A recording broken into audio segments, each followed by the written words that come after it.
한국교회의 부흥과 발전에 대한은 바로 신학교입니다. 오늘날 한국교회가 살아남기 위해서는 신학교가 가장 중요한 역할을 담당하고 있으며 이는 부인할 수 없는 현실이기 때문입니다. 그래서 오늘 하야방송에서는 총신대학교, 대신대학교 총장님들과 함께 신학교의 현 주소와 미래에 대해 이야기 나눠보는 시간을 가지고자 합니다. 안녕하십니까? 본인 소개를 부탁드립니다.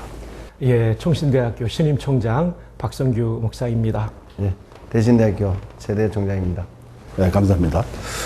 이렇게 교단 산하 총장님들을 모실 수 있어 영광입니다. 본론으로 들어가서 많은 대학들이 학생 충원과 경쟁력 강화 문제로 인해 어려움을 겪고 있습니다. 교단신학교들도 이와 같은 사항일 것이라고 생각이 드는데요. 현재 우리 교단 산하 신학교의 현주소가 궁금합니다. 대학 평가도 역시 잘 준비하고 계신지 여기에 대해서도 궁금한데요. 박 총장님부터 말씀 부탁드립니다. 이제 현재 저희 대학은 수시 모집이 약 4.3대 1이고요. 정시 모집은 3.8대 1로서 실질적으로는 한 1.1대 1 정도로 유지하고 있습니다. 이제 신학대학원이 한 15% 미달이 좀 되었습니다. 그래서 이것이 이제 풀어야 될 과제이고요. 대학 평가는 전임 총장님께서 애를 많이 쓰셔서 이제 대교협에서 실시한 대학기관 평가 인증, 조건부 인증을 받아서 2025년도 인증을 잘 받으면 약 15억, 연간 15억의 교부금을 받을 수 있는 준비가 되어 있고요. 이제 조건부 인증을 받을 수 있도록 지금부터 알차게 준비하고 있는 상황입니다. 그 지방대학에서 있어서 요즘 다 상황이 어려운데 학부 신대원 입시는 사실 비율로 따질 거는 못 되지만 나름대로 만학도 중심으로 우리 학교가 학생들을 모집하고 있고요. 또 지역에 있지만 작지만 강한 대학, 강소대학으로 새롭게 발돋움하고 있습니다. 새로운 패러다임을 가지고 우리 대학은 어떻게 하면 전에 다르게 신학의 정체성을 유지하면서도 우리 교단을 열심히 섬기면서도 어떻게 해갈까 그렇게 준비하고 있고요. 그 다음에 평가는 사실은 저희들이 2년 전에 기관 인정평가 말고 다른 일반 평가를 받았는데 사실 신학의 정체성을 가진 학교가 그 평가를 통과하기는 어려웠고요. 기관 인정평가는 저희들이 이번에 준비를 하고 있습니다. 올 9월 달에 기관 인정평가를 준비를 하고 있는데 나름대로 최선을 다하고 있습니다. 그런데 워낙 인프라가 부족하다 보니까 학생 수가 부족하다 보니까 그 속에 소요되는 맨파워라든가 재정적인 문제가 많이 필요한 것은 사실입니다. 그러나 저희들이 착실하게 하고 있습니다. 현장에 계신 총장님들의 시선이 제일 정확할 것 같은데요. 자, 그렇다면 신학교의 시스템적으로 부족한 부분이나 일반 대학들과 경쟁력을 갖추기 위해서 어떤 점이 보완되어야 할까요? 먼저 총신대학 안에는 9개 학과가 있습니다. 신학과 외에도 인문사회계열이 있습니다. 사범학부도 있어서 이 사람들은 경쟁력이 있는 기독교 사회 지도자가 될 수 있도록 역량 강화를 해야 되겠죠. 전공을 잘 하면서 이제 교육부가 제시하는 방향은 사회에서 필요한 인재, 전공뿐만 아니라 융복합적인 인재를 만드는 그런 역량 강화를 위해서 주력하고 있고요. 신학과와 신학대학원은 어쨌든 한국교회의 다음 페이지를 열어가야 될 사람들이기 때문에 학교 채플 등을 통해서 부흥을 경험하는 것, 그리고 우리 학교의 가장 중요한 정체성인 개혁신학을 아주 뼛속 깊이 스며들게 하는 교육, 그러면서도 현장 목회에서 어린이 목회, 청소년 목회, 청년 목회, 교구 목회 이런 부분들이 있어서 전문성을 강화하는, 그래서 현장으로 갔을 때 목회 현장에서 정말 필요로 하고 교회를 살릴 수 있는 목회자 양성에 주력하려고 합니다. 지역에 있으면 지역에 있는 데의 특성을 잘 살려야 될 것 같아요. 그래서 한영원이 천하보다 귀하다 하신 하나님의 말씀에 비추어서 물론 도시 목회도 하고 그보다 쉽게 간과할 수 있는 지역 목회, 정말 농어촌 목회, 그런 목회에 갈 수 있는 그런 역량 있는 사람들도 또 우리가 배출해야 되고요. 그다음에 우리 학교 전체 교과 과정 패러다임도 학부가 적다가 보니까 신대원하고 같이 통합 과정을 제가 한번 운영하고 싶어요. 예를 들면 우리 신학은 시알로지에 대해서는 우리가 당연하겠지만 문화라든가 예술이라든가 그런 부분을 갖다가 잘 아우러지게 해서 뭔가 동떨어지지 않으면서도 함께 아우러 가면서도 리드해 갈 수 있는 그런 패러다임으로 저희들이 발전을 하고자 합니다. 이번에는 저기 교육과가 온라인 인공지능을 기반으로 바르게 변하고 있습니다. 이와 관련해 신학교는 어떻게 대비하고 있는지 궁금합니다. 그래서 사실 온라인 수업이라 이게 벌써 일반 대학에서는 활성화가 되고 있어요. 어느 대학 같은 데 온라인을 가지고 한 400명 정도 뽑는 게 이미 발생되었고요. 온라인으로 석박사 과정을 다 설치를 했고, 그러다 보니까 사이버대학 같은 데서 굉장히 반대가 심하기는 하지만 이제는 세계가 한 울타리가 되고 팬데믹을 거치므로 온라인의 필요성을 다 느끼고 있습니다. 그럼 거기에 대한 적절한 어떤 걸 갖다가 우리가 보완하고 또 더 보충해서 대면 수업보다 훨씬 더 좋은 방향으로 나갈 수 있는 그런 면도 있습니다. 그러나 우리가 대면은 필요한 대면을 하지만 온라인을 어떻게 하면 더 활성화할까? 그리고 또 사실은 세상 학문이 이끌어가는 걸 우리 학교가 설치한다면 다 후발주자가 됩니다. 세상에는 이미 그에 대한 연구가 많이 있을 거예요.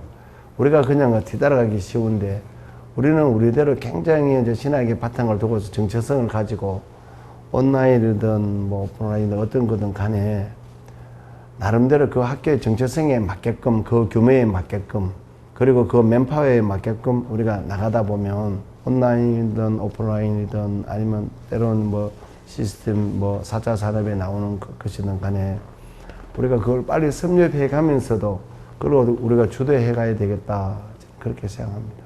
코로나로 인해서 온라인 교육이 상당히 앞당겨졌습니다. 제가 지난 4월 제네바 아카데미 칼빈이 세운 학교를 다녀왔습니다. 80%를 온라인으로 하고 있고 거기는 이제 불어권의 스위스 도시이기 때문에 불어로 강의를 한다고 하더군요.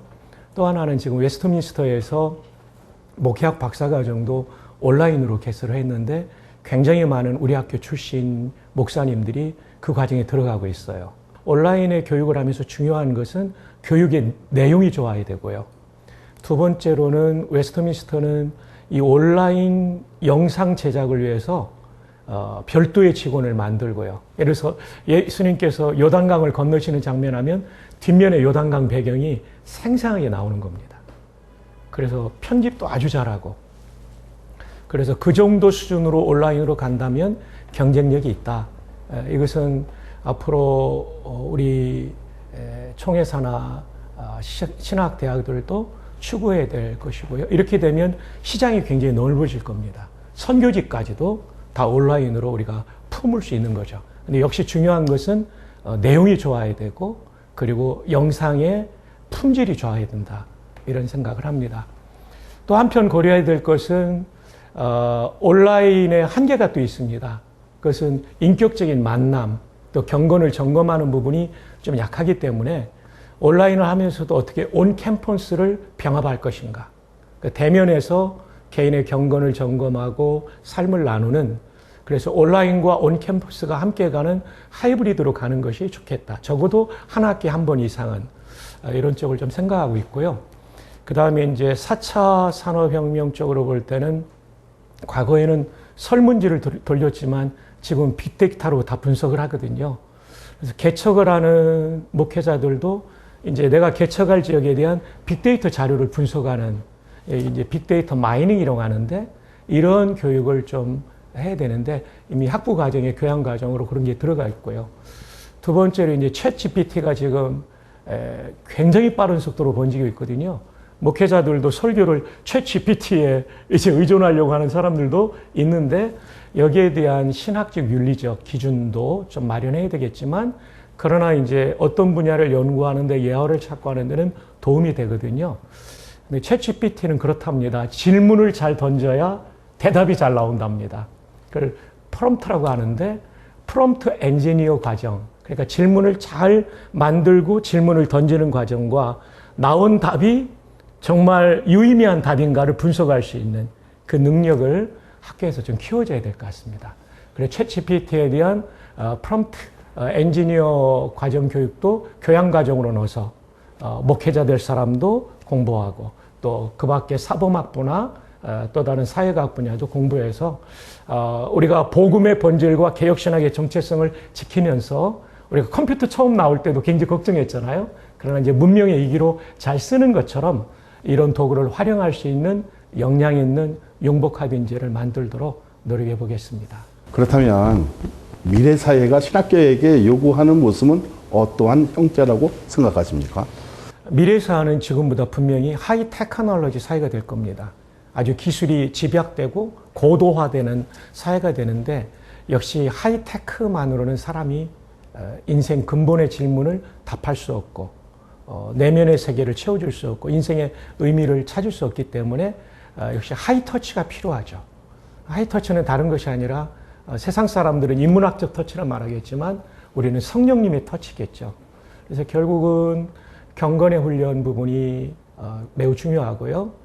우리 교단신학대학들이 다 그렇듯이 세력인 이상만 들어오니까 기본은 유지되고 있는데 거기에 정말 성령님의 임재를 경험하는 하이터치 여기에 여전히 집중해야 되고요. 두 번째로는 담임교수제가 중요합니다. 그러니까 교수님 한 분이 얼마나 제자를 사랑하느냐. 콘돌리자 라이스 같은 사람은 진짜 54년생이니까 그때 자라난 흑인 여성으로 얼마나 차별 많이 받았어요. 근데 백인 조지프 코벨 교수가 잘 양육하니까 미 국무장관까지 됐잖아요. 이런 담임 교수제. 그러니까 대학에서뿐 아니라 졸업한 이후에도 평생 지도해 줄 수 있는 멘토십이 이루어지는 거 이게 중요하고요. 세 번째로 목회자 같은 경우는 미국 신학교도 하고 있는 것처럼 담임 목사의 언더케어가 필요합니다. 그러니까 담임 목사가 일학점을 줄 수 있습니다.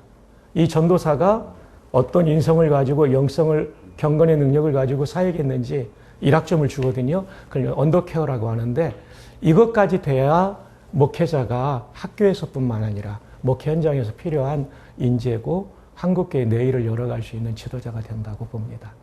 요즘 지역에 지방에 있는 신학교는 사실은 이제 사회적인 그 나이가 좀 젊으면 어떤 여러 가지 뭐 학문적으로 이 친구는 학문적으로 보내야겠다. 이 친구는 목회적으로 보내야 되겠다. 이 친구는 막 바로 사회 현장으로 보내야 되겠다. 어떤 분류가 되는데 지역에는 사실 인구가 거의 소멸되어 가고 있어요.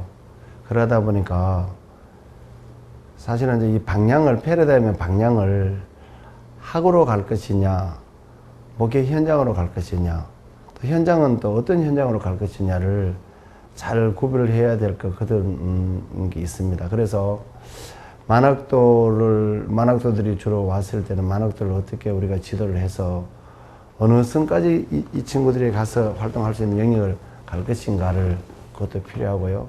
4차 산업이 나오는 것이면 다 되는 걸 알지만은 그 속에는 영혼이 부재된 걸 우리는 많이 느끼잖아요. 그래서 노령화되어 가는 고령화, 초고령화 시대에 접어든 이 즈음에 또 그런 방향으로 나가는 그 젊은 친구들이 나가는 방향도 필요하고 또 고령화 시대에서 제대로 혜택을 받지 못했던 사람들에게 우리가 나아가는 그 방향도 같이 양립할 수밖에 없는 그런 과정입니다. 그래서 교과 과정도 그런 방향으로 우리가 이끌어 가야겠다. 저는 늘 이렇게 생각합니다. 늘 우리는 눈에 보이는 걸 가지고 하이다, 뭐 로우다 이렇게 구별하는데 우리는 마음의 영적인 감성이라든가 영적인 어떤 그 형태를 가지고 우리가 판단해 줘야 되는데 그래서 간과하기 쉬운 거, 쉽게 빠뜨리기 쉬운 걸 우리가 해야 되겠다. 저는 그렇게 생각합니다. 자, 지금 이 말로 신학교들의 그 연계, 연합이 중요한 그 시기라고 생각합니다. 미래의 그 신학의 그 존속을 위하여 생각하시는 연계 프로그램이나 혹은 각 학교들과 공유하고 싶은 프로그램이 있으면 소개 부탁드립니다. 한마디로 말하면 학점 교류도 할 수 있겠죠. 그래서 꼭 듣고 싶은 과목은 대신대에서 들어도 총신의 학점으로 인정해주고 총신에서 들어도 대신에서 인정해주는 그리고 제가 해군사관학교 교회 예배를 인도하러 갔는데 육군사관학교하고 공군사관학교 생도들이 있더라고요. 그래서 왜 이렇게 와 있냐 그랬더니 서로 이해를 해야 나중에 임관했을 때 육해공군 입체적 작전이 가능하다. 그런 면에서 이게 이제 학점 교류도 그렇고 학생들 교류도 그렇고 이건 교수회에서도 동의를 해야 되고 또 총학에서도 동의를 해야 되지만 이제 그 동의를 전제로 한다면 한 번씩 이렇게 돌아가면서 몇 주간이라도 함께 생활한다면 우리 교단의 출신 목회자와 평신도 지도자들이 될 텐데 연대가 또 이루어질 것 같아요. 그럼 하나님 나라를 이루는데 좋을 것 같고요. 또 공동의 주제를 놓고 학술지를 지금 이제 등재지를 좀 더 하나 새로 만들 수도 있다고 저는 봅니다. 우리 교단 안에요.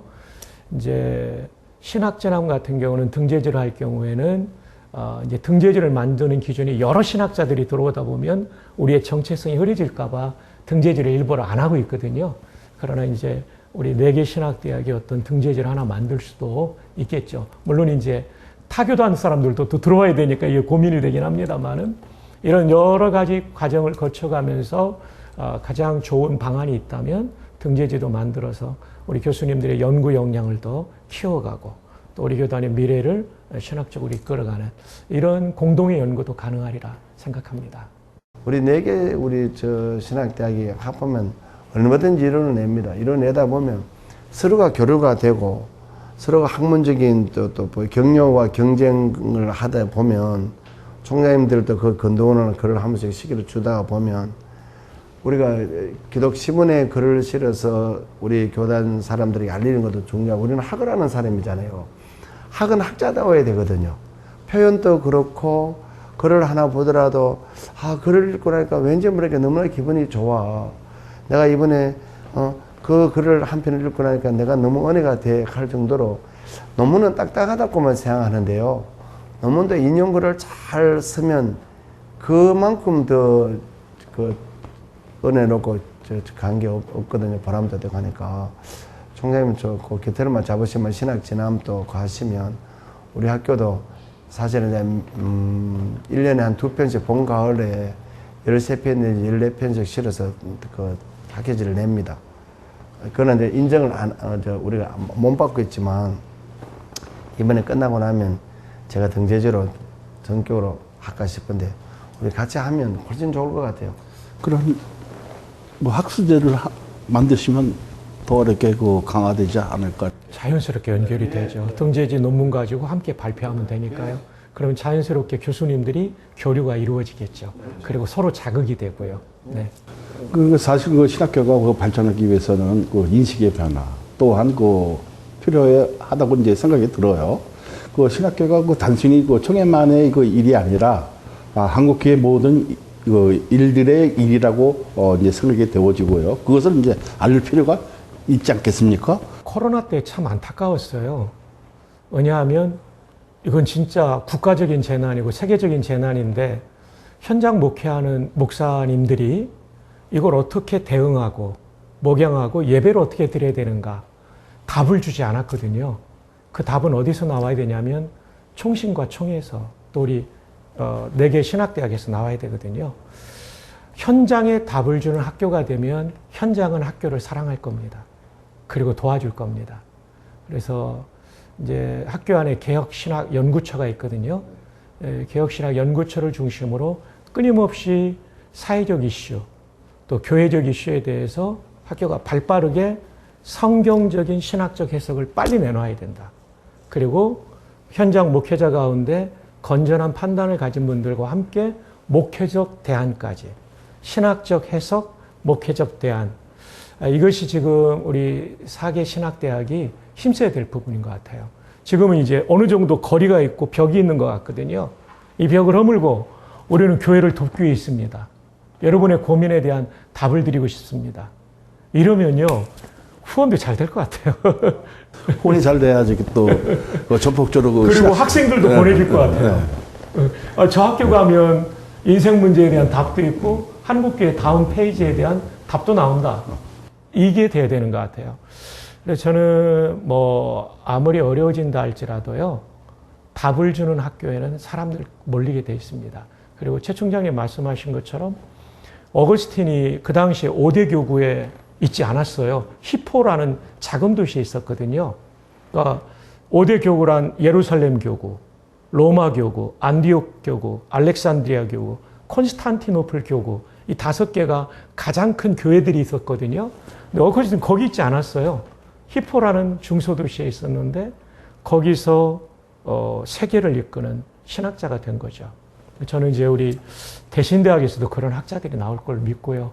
광신대, 칼빈 신학대학에서도 나올 걸 믿고 또 저희도 한켠에서 그 일을 감당하고 싶고요. 그래서 결국은 어거스틴의 역할이 답을 주는 거였잖아요. 그 시대의 교회의 고민, 시대의 고민에 대한 흉노적이 밀고 들어왔을 때 하나님의 도성 시비타스 데이를 써가지고 답을 주는 거잖아요. 이런 역할을 우리 대학들이 한다면 교회와 사회가 정말 필요한 대학이다. 저 대학은 도와야 된다. 그리고 사람들을 보내줄 만하다. 이런 가치를 느끼게 될 거라고 생각합니다. 사실 총회가 총신을 중심으로 해서 많이 돕잖아요.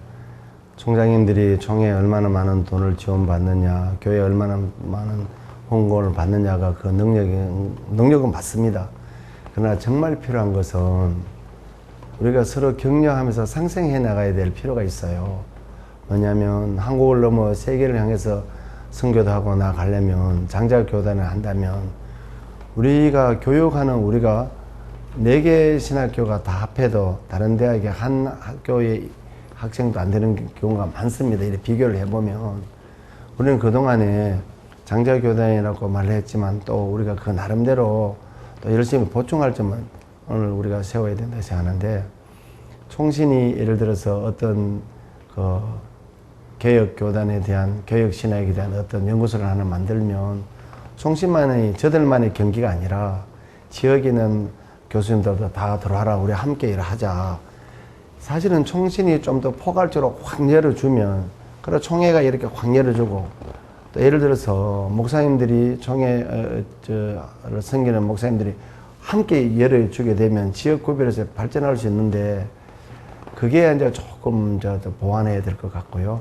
그러다 보면 학문적인 것 결국은 대학은 학을 하는 곳이기 때문에 학을 하다 보면 그 안에는 다 모든 것이 다 섭렵이 가능합니다. 정치하시는 분들은 자기 이익에 따라 움직이지만은 학은 그래 하지 않거든요. 신앙과 학은 다 그 속에서 뭔가 좋은 방향으로 나아가기 위한 하나의 기초 단계니까요. 그래서 사회에서 필요한 거, 사회에서 결핍된 거, 우리가 한 대학에서만 할 수 없는 걸 우리 4개 대학에 합하면 다른 대학은 심지어 이렇습니다. 통합적 대학에서는 7개 신학교에서는 그들이 본가을에서 만나서 뭐 여행도 가게 되고 같이 학술제도 하게 되고 세미나도 하게 되고 이런데 제가 이렇게 보면 우리 지금까지 우리 교단의 4개 신학교가 조금은 다들 조금은 같은 것 같지만 결이 조금씩 달라요. 결이 조금씩 다르다 보니까 추구하는 것도 조금씩 달라요. 말은 늘 개혁, 보수, 켈빈주의라고 늘 이야기하지만은 그 속에는 자기 이익이 자기에 대한 어떤 자기 각자의 이익을 챙기는 게 많이 있었어요. 그래서 지역에 있다 보면 그 소외감도 느끼게 되고요. 양보하게 되면 자기가 오히려 더 많이 얻습니다. 내가 먼저 그 자리 찾아가 가지려면 다 잃어버리는 경우가 참 많이 있거든요. 그래서 우리 4개 대학이 지역 특성도 살리면서 정체성도 살리면서 교단에서 필요한 그 인재도 양성하면서 학을 위한 사람은 또 그런 부분에서 또 열심히 하고 지역에 가서 정말 이름 뜻이 빗듯이 할 사람도 필요하거든요. 그런 분들을 골고루 우리가 함께 해가다 보면 뭐 예를 들어서 지역을 섬길 사람들을 위한 어떤 그런 학회라든지 중소도시에 가서 할 학회라든지 울릉도 같은 어촌에 가서 할 어떤 그런 사람들이 4개 대학에 모여서 실질적으로 이렇게 모이게 되면 우리가 힘을 합할 수 있는데 그냥 이렇게 우리가 조금은 각자 이렇게 하다 보면 그런 힘이 조금 덜 미치거든요. 그래서 우리가 총회와 총신이 좀 이렇게 중심이 되어 주면 함께 이렇게 하다 보면 정말로 자기가 달란트가 무엇인지를 몰라서 개발 못하는 사람들도 많이 있어요. 나이가 들어도. 늦게 달란트를 딱 개발하는 순간 그는 그게 질주하게 되거든요. 그래서 얼마든지 좋은 거 아니겠는가. 그렇다면 이거 총장님들께서는 신학교의 그 전속을 위해서 현 시점에서 총회와 교회, 성도들이 어떠한 그 준비를 해야 한다고 보십니까? 총회가 부단히 많이 노력하고 있죠. 팬데믹을 거치면서 총회 임원들이, 어른들이 많이 하고 있죠. 지금까지 그분들이 기도와 후원에 힘입어서 여기까지 온 것은 사실입니다. 늘 우리가 기대하고 바라기만 한다면 안 되거든요. 신학교가 뭔가를 갖다가 새로운 것을 이제는 우리가 내놓을 차례가 되었어요. 우리가 총회를 행해서 뭔가 내놓을 차례가 되었고요. 또 이 사회가 필요한 것을 갖다가 총회만 기대할 것이 아니라 우리가 뭔가 총회 새로운 문제가 있는 그 문제를 가지고 우리가 해결책을 가지고 머리를 맞대고 각 학교들이 좋은 안이 있으면 내놓아서 더 성도들과 그 사회 현장에 있는 분들과 또 외국에 가 있는 우리 선교사님들에게 어떤 패러다임을 우리가 새롭게 갈 것인가를 이제는 총회에서 바라보는 것이 아니고 우리가 총회를 잘 섬길 때가 되었다. 총회를 섬긴다는 것은 우리가 총회가 좀 더 건전하게 발전해 갈 수 있도록 우리의 요구만 바랄 것이 아니고 새로운 총회장님들이 또 이렇게 탄생하게 되면 우리가 계속 그 총회 이런 정말 정직하게 성경 말씀을 비추어서 섬길 때가 바로 이때가 아닌가 저는 그렇게 생각합니다. 그리고 한 가지 내가 부탁을 드리고 싶은 것은 강도사 시험 같은 것도 우리가 사계신학대학에서 같이 이렇게 신학자들이 뭐 각 전공별로 다르니까 한번 모여서 그런 것도 한번 의논하다가 보면 여러 층의 사람들이 모이다 보면 많이 제가 깨우치는 것도 있고 새로운 것을 많이 배웁니다. 우리가 이제 뭔가 학교에서 내놓을 차례가 안 되었는가 저는 그렇게 생각합니다. 총회와 노회, 교회가 도와줘야 될 것이 분명히 있습니다. 학교 혼자서 다음 세대를 키울 수 없기 때문이죠. 학교가 우리 4개 신학대학이 신학과가 모체가 되고 그 밖에는 이제 음악이라든지 또는 사범계열이라든지 사회과학계열이 있는데 이제 평신도 지도자죠. 근데 무엇보다 중요한 것은 이 학교들의 그 신학적 정체성이 굳게 지켜지도록 기도해 주시는 게 가장 중요한 것 같습니다. 그게 흐려지면 사실 학교가 존재할 이유가 없죠. 그래서 그 신학적 정체성 이게 가장 중요한 것 같고요. 그 다음에 두 번째로는 우리가 신학교를 세미나리라고 하는데요. 라틴어의 세미나리움에서 온 말인데 모판이거든요. 나무를 심을 때 묘목을 키워가지고 잘 되면 산에 갖다 심고 또 벼를 심을 때도 그 모판에서 키워가지고 이식을 하잖아요. 결국은 이 모판이 병들면 그 묘목도 병들고 농사도 망치는 거죠. 모판이 건강하면 그의 농사나 또 수십 년간은 나무도 묘목도 잘 자랄 수 있는 거죠. 그래서 이 총신이나 우리 4개 신학대학이 한국교회와 별개가 아니라 한국교회의 미래의 목숨이 달려있다. 이런 굉장히 중요한 사명감을 총회와 노회, 교회가 가져야 되죠. 그러니까 열심히 기도해 줘야 되고요. 그 다음에 두 번째로는 사람을 보내줘야 됩니다. 그래서 옛날 최 총장님도 그러시지만 저희 청소년 때는 신학가라는 권면을 많이 했어요. 그리고 집회 가도 목회자 할 사람, 선교사 할 사람 콜링이 있었거든요. 그때 일어난 사람이 많았잖아요. 우리 유 대표님도 저보다 형님이신데 그 많았거든요. 70년대 학번 형님들이나 저 80학번 다 그런데 교회가 이제는 관심을 가지고 더 보내줘야 되고요. 노회는 신학대학원에 보낸 사람들의 그야말로 위탁교육을 시키는 거거든요. 그러니까 노회가 더 관심 가지고 기도해주고 각 노회마다 한 명씩만 더 보내도 170개 노회거든요. 한 해에 170명의 신대원생이 각 신학대학원에 갈 수 있거든요. 한 명도 신학생 보내기 운동을 노회가 해야 되고요.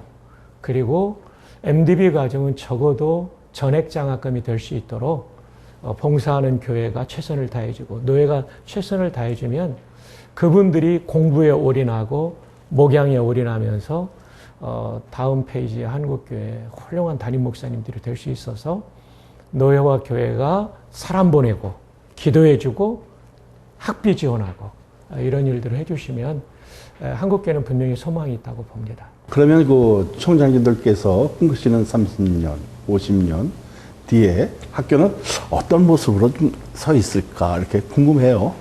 사실은 지역에서는 요즘 이번에 교육부에서 글로컬이라는 단어를 썼거든요.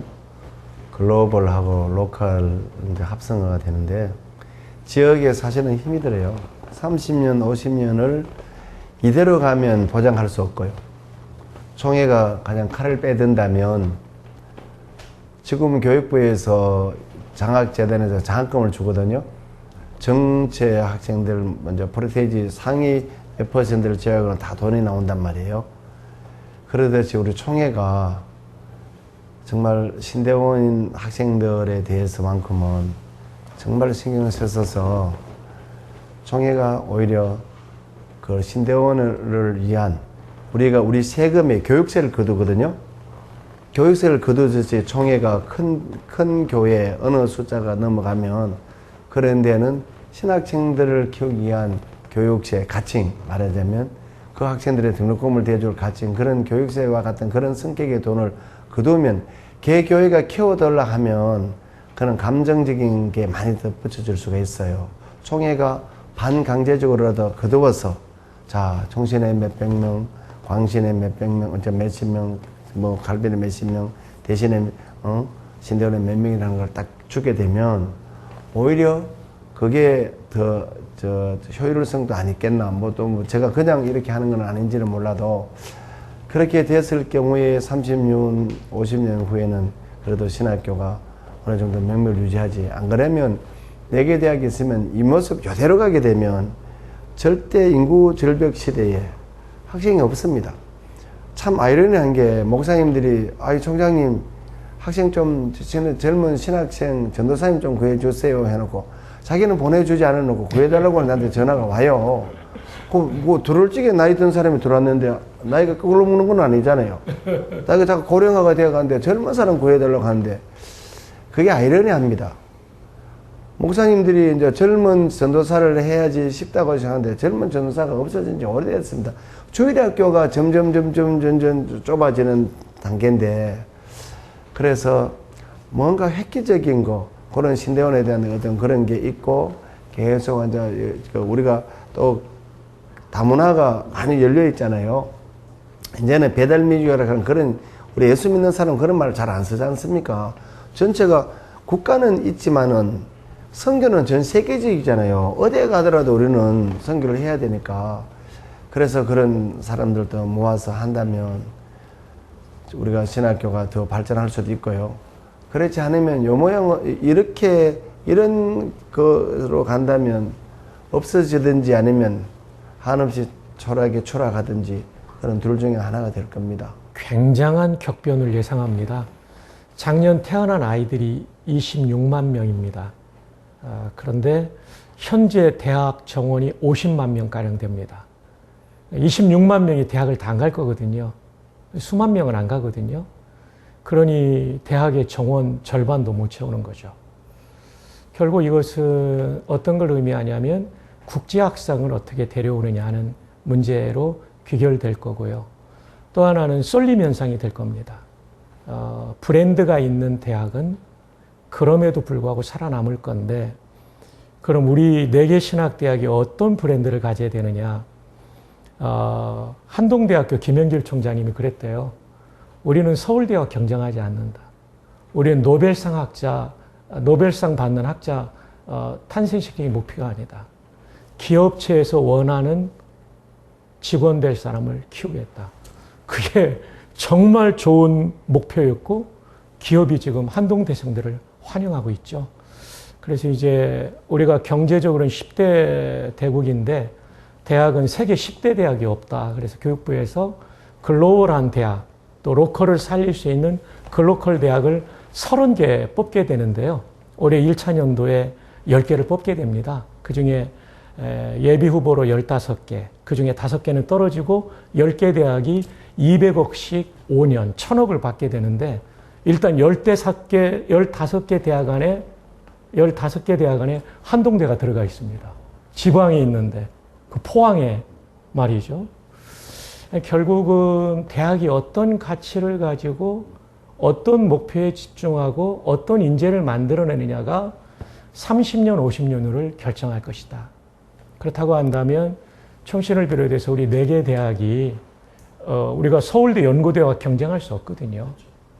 적어도 우리는 개혁신학의 철저한 인재, 그리고 생각과 말이 성경적이면서 사회의 모범이 되는 인재를 키우고, 그리고 목회자들은 정말 경건과 실력을 겸비한, 그리고 인격을 겸비한 인재를 키우겠다. 그 다음에 일반적인 학과의 학생들은 자기 전공 플러스 다른 대학이 가지지 못한 인품을 가진, 인성을 가진 인재를 키워낸다. 저는 그러면 30년, 50년 후에도 희망이 있다. 그러면서 이제 일정 부분은 어떻게 국제학상을 받아들이냐. 우리는 세례교인 기준을 포기할 수 없거든요. 결국은 그러려면은 선교사님, 2,600명의 선교사님들과 어떻게 4개 대학이 잘 조인하고 GMS와 협력하면서 현지 인재들을 우리가 장학금을 주면서 우리가 유치해낼 거냐. 근데 이것은 선교사 보내는 것 못지않게 중요합니다. 이 사람들이 여기서 잘 훈련받고 개혁신하고 로장에 나가면 본국에 돌아가면 다 인재되거든요.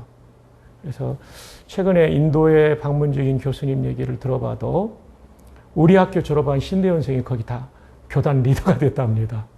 이제 이런 꿈을 가지고 준비한다면 녹록치 않은 저출생의 아주 쓰나미가 밀려오고 있지만 충분히 대안이 되는 학교로서 우리 4개 대학이 역할을 감당할 수 있다. 저는 그렇게 전망하는데요. 근데 이건 절대 쉽지 않고요. 정말 뼈를 깎는 혁신, 결국은 혁신입니다. 그 신학적 본질을 지키면서 끊임없는 뼈를 깎는 혁신. 혁신이 뭡니까? 가죽역자의 새로운 신. 이 가죽을 바꾸는 거 아닙니까? 얼마나 고통스럽겠어요. 그렇게 해야만 30년, 50년 후에 우리 4개 대학이 살아남고 시대적 소명을 감당할 수 있다. 이렇게 생각합니다. 그렇다면 이제 마지막으로 그 소감하고 싶은 말씀이 남으셨다면 아주 강력하게 한번 얘기하시길 바랍니다. 박정련님. 신학대학을 돕는 것은 우리 교단 교회를 돕는 거고 한국교회를 돕는 겁니다. 여러분 기도로 도와주시고요. 또 학생들을 보내주시고 그리고 물질로도 내일을 위해서 준비하는 하나님이 가장 기뻐하시는 일에 우리 4개 신학대학을 도와주시기를 바랍니다.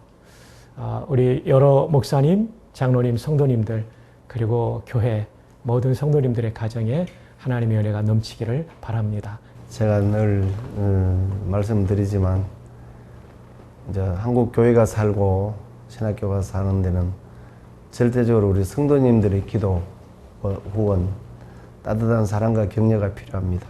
그리고 실제로 그 속에 들어가면 재정도 필요하고 학생도 필요하고 또 정말 제대로 인격을 갖춘 학자도 필요하고 그리고 저들과 함께 쉽게 접근할 수 있는 매개체가 필요한데 정말 언론이 우리를 많이 도와주셔야 돼요. 우리 교단에 있는 목사님들 그동안 도와주셔서 고맙고요. 장로님들, 성도님들 그 은혜로 참 많이 보내주셔서 고맙습니다. 지방에 있지만 대구에 있는 학교도 보내주시고 광주에 있는 학교도 보내주시고 용인에 있는 학교도 보내주시고 정신에도 많이 보내주셔서 우리가 함께 상생할 수 있는 좋은 아이디어 좀 많이 주십시오. 너무너무 고맙습니다. 끝까지 귀한 말씀 해주셔서 감사합니다. 네, 감사합니다. 네, 그렇습니다. 신학교는 한국교회의 중추입니다. 교육문화 개선, 최신 시스템 도입보다 중요한 것은 우리가 얼마나 한국교회의 중심인 신학교에 관심을 두고 있느냐는 것입니다. 학교와 교육이 무너지면 교회가 무너집니다. 교회를 살리는 일, 사람을 살리는 일은 신학교가 세워지는 일에서부터 시작된다는 것을 잊지 않기 소망합니다. 그럼 유성원의 인터뷰, 오늘은 여기서 마치겠습니다. 감사합니다.